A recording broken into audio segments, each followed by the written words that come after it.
வாக்காளர் பட்டியலில் இருந்து நீக்கப்படுவது வாக்குரிமை தொடர்பான விஷயங்களை தவிர்த்து வேறு எந்த பாதிப்பையும் ஏற்படுத்தக்கூடாது என்ற தனது நிலைப்பாட்டை உச்சநீதிமன்றம் மீண்டும் உறுதிப்படுத்தியுள்ளது.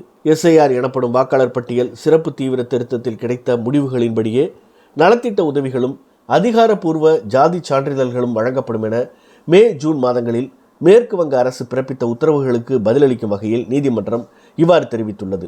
இந்த உத்தரவுகளின்படி வாக்காளர் பட்டியலில் இருந்து நீக்கப்பட்டவர்கள் சில நலத்திட்ட உதவிகளையும் சான்றிதழ்களையும் பெற தகுதியற்றவர்களாகி விடுவார்கள். மே 19ஆம் தேதியன்று வெளியிடப்பட்ட ஒரு அறிவிப்பாணையின்படி வாக்காளர் பட்டியலில் இருந்து நீக்கப்பட்டவர்கள் எஸ்ஐஆர் தீர்ப்பாயத்தில் மேல் முறையீடு செய்யாத பட்சத்தில் பெண்களுக்கான நிதி உதவி திட்டமான அன்னபூர்ணா யோஜனாவின் பயனாளிகளாக தொடரக்கூடாது என்று உத்தரவிடப்பட்டது. இதற்கு பிறகு ஜூன் 4ஆம் தேதியன்று பிறப்பிக்கப்பட்ட உத்தரவு பொது விநியோக திட்டத்தில் இருந்து இத்தகைய பயனாளிகளின் பெயர்களை நீக்க உத்தரவிட்டது. மே 14ஆம் தேதியன்று வாக்காளர் பட்டியலில் இருந்து பெயர்கள் நீக்கப்பட்ட நபர்களின் ஜாதி சான்றிதழ்களை மீண்டும் சரிபார்த்து ரத்து செய்ய அரசு முடிவு செய்தது. இந்த முடிவுகள் பீகார் எஸ்ஐஆர் வழக்கில் உச்சநீதிமன்றம் வழங்கிய தெளிவான அறிவுறுத்தல்களுக்கு மாறாக அமைந்துள்ளன. அந்த வழக்கில் எஸ்ஐஆர் முடிவுகளை வாக்குரிமையை தீர்மானிப்பதை தவிர வேறு எந்த நோக்கத்திற்காகவும் அதிகாரிகள் பயன்படுத்தக்கூடாது என்று நீதிமன்றம் திட்டவட்டமாக தடை விதித்திருந்தது.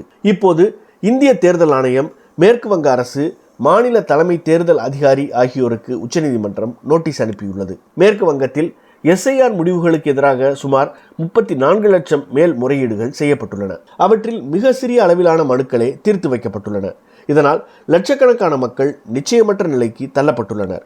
உணவு, உதவி உள்ளிட்ட நலத்திட்ட உதவிகளிலிருந்து அவர்கள் விலக்கி வைக்கப்படுவது மனசாட்சியற்ற செயலாகும். குடியுரிமைக்கும் வாக்காளர் பட்டியலுக்கும் இடையிலான உறவில் ஒரு சட்ட ரீதியான முரண்பாடு உள்ளது. வாக்காளர் பட்டியலில் குடிமக்கள் மட்டும்தான் இருக்க முடியும். ஆனால் வாக்காளர் பட்டியலில் பெயர் இருப்பது மட்டுமே குடியுரிமைக்கான சான்றாகாது. இந்த முரண்பாட்டை தவிர்த்துவிட்டு பார்த்தால் கூட பல குடிமக்கள் வாக்காளர்களாக பதிவு செய்யப்படவில்லை என்பதை பொது அறிவுள்ள யாருமே யூகிக்க முடியும். வேறு வார்த்தைகளில் சொல்வதானால் வாக்காளர்களாக பட்டியலிடப்பட்ட அனைவரும் குடிமக்களாக இருக்க வேண்டும். ஆனால் அனைத்து குடிமக்களும் வாக்காளர்களாக பதிவு செய்யப்பட்டிருக்க வேண்டிய அவசியமில்லை. இது ஒரு எளிமையான தெளிவான கூற்று. ஆனாலும் ஒருவரின் பெயர் வாக்காளர் பட்டியலில் இல்லாததை குடிமை வாழ்வின் பிற அம்சங்களுடன், குறிப்பாக வாழ்வாதார நலன்களுடன் அரசு இணைப்பது தர்க்கமற்றது மட்டுமல்ல, இரக்கமற்றதும் கூட. தனது பீகார் எஸ்ஐஆர் தீர்ப்பில் வாக்காளர் பட்டியலில் இருந்து நீக்கப்படுவதை மட்டுமே வைத்து குடியுரிமை நிலையை தீர்மானிக்க முடியாது என்றும், எஸ்ஐஆர் முடிவுகள்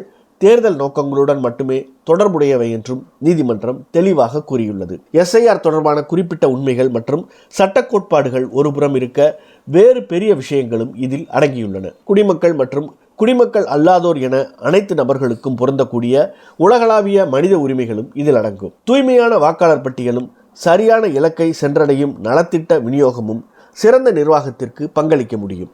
ஆனால் அரசு தர்க்கத்தையும் பொது அறிவையும் இழந்து செயல்படக்கூடாது.